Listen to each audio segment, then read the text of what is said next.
इस वीडियो में मैं आपसे बात करूंगा फाइनली अधीनस्थ बोर्ड यानी कि RSMSSB बोर्ड द्वारा महिला प्रवेशक भर्ती परीक्षा जो कि आपके 13 जुलाई को आयोजित की गई थी उसका रिजल्ट जारी कर दिया है। इस वीडियो में मैं आपसे बात करूंगा जो मेरिट लिस्ट जारी की गई है उसके बारे में और मार्क्स के फॉर्मूले के बारे में चर्चा करूंगा। वीडियो पसंद आए तो वीडियो को लाइक करें, चैनल जरूर सब्सक्राइब करें क्योंकि आपको अब जैसे ही रिजल्ट आ चुका है अब तो डॉक्यूमेंट वेरिफिकेशन कब होगा इसके लेकर विभाग या बोर्ड के द्वारा जब भी अपडेट आएगी सबसे पहले आपको इसी यूट्यूब चैनल पर दी जाएगी। इसलिए हमारे चैनल से जुड़े रहिए क्योंकि महिला प्रवेशक भर्ती परीक्षा से जुड़ी छोटी से छोटी हो या बड़ी से बड़ी अपडेट सबसे पहले आपको इसी यूट्यूब चैनल पर देखने को मिलेगी और इसकी PDF आपको हमारे टेलीग्राम ग्रुप पर देखने को मिलेगा जिसका लिंक नीचे डिस्क्रिप्शन में दिया हुआ। अगर अभी तक आपने ज्वाइन नहीं किया तो आप जाके ज्वाइन कर सकते हो। बाकी इस वीडियो में मैं आपसे आपके मेरिट के बारे में बात करूंगा और जो मार्क्स का फॉर्मूला है वो कौन सा है उसके बारे में चर्चा करूंगा। इसलिए वीडियो को बिना स्किप के कंप्लीट देखें। आगामी डीवी जब भी होगी चाहे वो बोर्ड की ओर से हो या विभाग की ओर से कोई भी अपडेट आएगी सबसे पहले आपको इसी यूट्यूब चैनल पर बता दी जाएगी।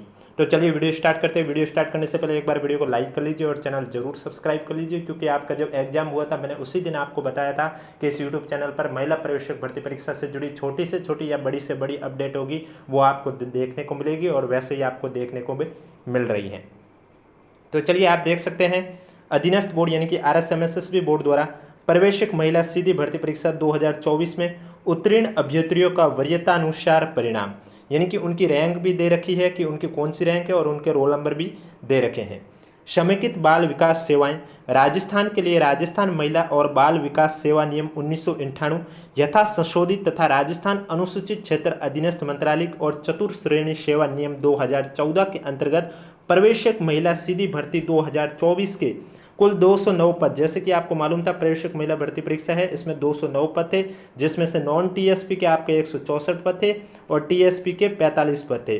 तो इन पदों पर भर्ती हेतु समान पात्रता परीक्षा ग्रेजुएशन 2022 में सम्मिलित केवल महिला अभ्यर्थियों से निर्धारित प्रपत्र में बोर्ड द्वारा ऑनलाइन आवेदन आमंत्रित किए जाकर विज्ञापन संख्या 5/2024 दिनांक 13 फरवरी को जारी किया गया था।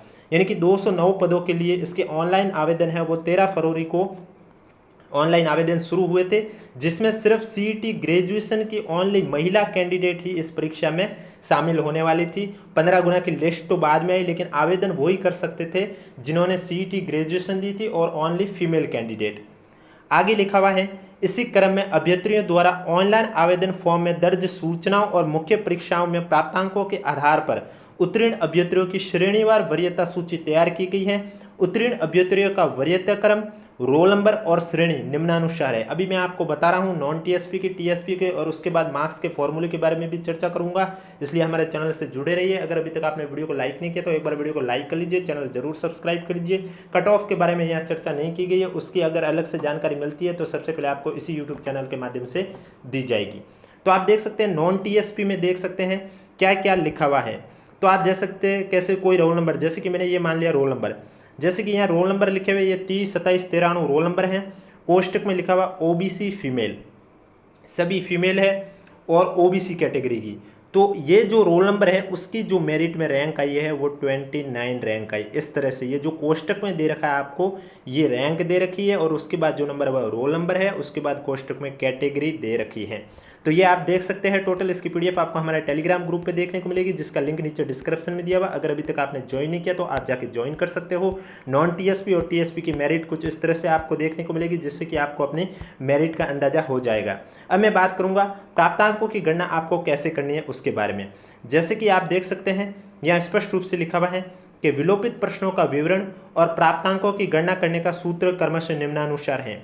उक्त परीक्षा में किसी भी प्रश्न को डिलीट नहीं किया गया है, यानी कि पेपर में आपके 150 क्वेश्चन थे और पेपर आपका 200 नंबर का था। इसमें नेगेटिव मार्किंग थी नहीं और एक भी क्वेश्चन आपका डिलीट नहीं हुआ। 150 के 150 क्वेश्चन है वो वैलिड है। अब आपको आज मार्क्स देखने को नहीं मिलेंगे, मार्क्स बोर्ड की वेबसाइट पर आज से 10-12 दिन बाद ही अपलोड किए जाएंगे और ये जब भी अपलोड कर दिए जाएंगे मैं आपको इस यूट्यूब चैनल के माध्यम से बता दूंगा, इसलिए चैनल से जुड़े रहिए। और जिन भी महिला अभ्यर्थियों को विभाग या बोर्ड की ओर से डीवी को लेकर कोई अपडेट समय पर नहीं मिल पाती है, तो उन सभी महिलाओं से यही कहूँगा आप हमारे चैनल से जुड़े रहिए, क्योंकि अब डीवी जब भी होगी विभाग या बोर्ड की ओर से जब भी अपडेट आएगी आपको इस यूट्यूब चैनल के माध्यम से बता दिया जाएगा। और पेपर आप में 150 क्वेश्चन थे, तो 150 के 150 क्वेश्चन वैलिड थे। अब बताता हूँ कि आपको अपने जो मार्क्स है वो कैसे कैलकुलेट करना है। तो आप देख सकते हैं यहाँ स्पष्ट रूप से लिखा हुआ है कि उक्त परीक्षा में किसी भी प्रश्न को डिलीट नहीं किया गया है, यानी कि आपका यह हो चुका है। सभी अभ्यर्थियों के प्राप्तांकों का आकलन बोर्ड द्वारा अनुमोदित निम्न सूत्र से किया गया है। फॉर्मूला है RQ into KF minus maximum marks into not attempt of question upon total number of question into 3। ये फॉर्मूला है जिसमें RQ यानी राइट क्वेश्चन होता है, सिग्मा का अर्थ होता है sum of marks in all section या सब्जेक्ट, आपके सभी मार्क्स है वो जोड़ने होते हैं। और उसके बाद आपका जो KF दे रखा है इसका अर्थ होता है की फैक्टर, जिसका अलग से फॉर्मूला दे रखा है। जैसे कि आप यहाँ देख सकते हैं की फैक्टर का अलग से फॉर्मूला दे रखा है maximum marks upon total number of question into total number of question upon number of valid question of a particular section या सब्जेक्ट। तो इसमें की फैक्टर की वैल्यू हम सबसे पहले पुट करेंगे, कैसे निकालना है आपको उसके बारे में बताता हूँ। उससे पहले वीडियो को लाइक नहीं किया तो एक बार वीडियो को लाइक कर लीजिए और चैनल जरूर सब्सक्राइब कर लीजिए। तो सबसे पहले हम क्या करेंगे, की फैक्टर की वैल्यू निकालेंगे। तो मैंने लिख लिया की फैक्टर में KF equal to maximum marks, यानी कि मेरा पेपर कितने नंबर का था 200 नंबर का था, तो मैंने लिख लिया 200 upon total number of A question. Paper में टोटल क्वेश्चन कितने थे 150 थे, तो मैंने लिख लिया 150 into total number of A question 150 question थे तो 150 लिखा upon number of valid question of a particular section या सब्जेक्ट। वैलिड क्वेश्चन जैसे कि अभी मैंने आपको बताया एक भी क्वेश्चन डिलीट नहीं हुआ, यानी कि सभी के सभी क्वेश्चन आपके वैलिड है, तो मैं लिखूंगा 150। जब मैं इसको सॉल्व करूंगा तो KF की जो वैल्यू आएगी वो आएगी 1.33। अब ये वैल्यू आपको याद रखनी है और ये आपको ऊपर पुट करनी है, कहाँ पर उसके बारे में बताता हूँ। तो आप देख सकते हैं यहाँ स्पष्ट रूप से लिखा हुआ है RQ इंटू KF। RQ यानी राइट क्वेश्चन। अब मैंने मान लिया 150 में से राइट क्वेश्चन मैंने 106 किए, तो मैंने लिख लिया 106 इंटू KF, अभी जो मैंने वैल्यू निकाली की फैक्टर की 1.33, तो मैंने लिख लिया 1.33। उसके बाद कोष्टक बंद माइनस मैक्सिमम मार्क्स यानी 200 इंटू नॉट अटेम्प्ट क्वेश्चन, यानी कि ऐसे कितने क्वेश्चन जिसमें एक भी गोला नहीं भरा। मैंने मान लिया कि मैंने ऐसे 6 क्वेश्चन हो गए। अगर आपका 0 क्वेश्चन है ऐसे तो ये पार्ट पूरा आपका ऑटोमेटिक कट के 0 हो जाएगा। मैं वापस से लिख लेता हूँ एक बार आपके, जैसे कि आप देख सकते हैं राइट क्वेश्चन आपका मैंने अभी माना 106 किया है, की फैक्टर की वैल्यू आई मेरे 1.33। इसके बाद मैंने माना मैक्सिमम मार्क्स पेपर में 200, नॉट अटैम्प्ट में मैंने मान लिया 6 क्वेश्चन जो कि मैंने अटैम्प्ट नहीं किए, total number of question 150 paper में थे, नेगेटिव मार्किंग थी नहीं, इंटू 3। जब मैं इस पार्ट को सोल्व करूँगा तो मेरे जो वैल्यू आएगी वो कुछ आएगी 2.66, और जब मैं इस पार्ट को सोल्व करूँगा तो मेरी वैल्यू आएगी 140.98। जब 140.98 में से 2.66 को मैं घटाऊँगा तो पीछे आएगा 138.32। तो ये जो मेरे हैं मार्क्स हैं, आपको भी अपने मार्क्स कुछ इस तरह से निकालने हैं जिसमें नेगेटिव मार्किंग है नहीं, की फैक्टर की वैल्यू निकालनी है और वैल्यू पुट करनी है।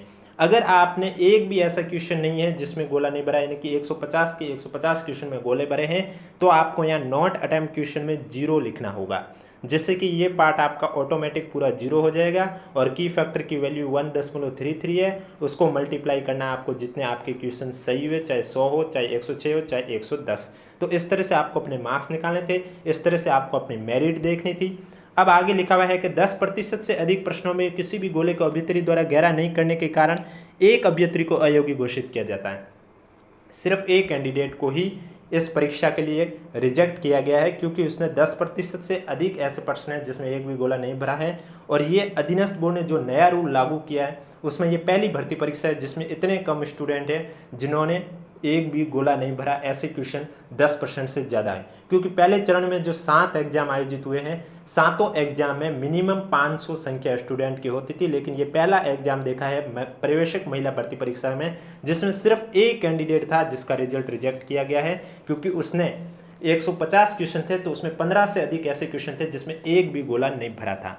नवीन और अद्यतन जानकारी के लिए बोर्ड की वेबसाइट आप अवलोकन करते रहिए। अगर वेबसाइट समय पर नहीं देख पाते तो हमारे चैनल से जुड़े रहिए, क्योंकि आपको इस यूट्यूब चैनल पर महिला पर्यवेक्षक भर्ती परीक्षा से जुड़ी पल पल की अपडेट दी जाएगी। अब आगे डॉक्यूमेंट वेरिफिकेशन कब किया जाएगा विभाग की ओर से या फिर बोर्ड की ओर से, जो भी अपडेट आएगी आपको इस यूट्यूब चैनल पर मिलती रहेगी। इसलिए वीडियो पसंद है तो वीडियो को लाइक करें, चैनल जरूर सब्सक्राइब करें। और मैं एक और बात बता देता हूँ, नॉट अटेम्प्ट में वही क्वेश्चन काउंट होने, क्योंकि बहुत को डाउट हो रहा है कि हमने 5वां ऑप्शन भरा है तो वो भी क्या नॉट अटेम्प्ट में काउंट होगा। वो आपका नॉट अटेम्प्ट में काउंट नहीं होगा। वैसे पेपर में नेगेटिव तो थी नहीं, तो आपको 5वां भरने की जरूरत ही नहीं है। पहले 4 में कोई भर देते, क्योंकि 5वें भरने से तो ये पक्का हो जाता है कि ये आपका क्वेश्चन है वो सही होने वाला है नहीं।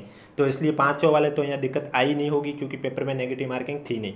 जिन पेपर में नेगेटिव मार्किंग होती है उनमें दिक्कत होती है, उनमें फिर 5वां ऑप्शन भरना पड़ता है अगर क्वेश्चन का आंसर नहीं आता है तो, क्योंकि खाली छोड़ोगे तो भी नंबर कटेंगे, अगर 5वां ऑप्शन भरोगे तो नंबर नहीं कटेंगे। तो ये थी आज की अपडेट। अगर वीडियो पसंद है तो वीडियो को अधिक से अधिक जितना हो सके उतना शेयर कीजिए दोस्तों के बीच में। जिनको भी समझ में नहीं आया कि मेरिट लिस्ट कैसे देखे हैं तो आप देख सकते हैं इस वीडियो के माध्यम से। मैंने आपको बता दिया, कोष्टक में जो है वो आपकी रैंक है, उसके बाद आपके रोल नंबर है, उसके बाद आपकी कैटेगरी है, और उसके बाद आप जो भी कैटेगरी से बिलोंग करते हो वो आपके दे रखी है।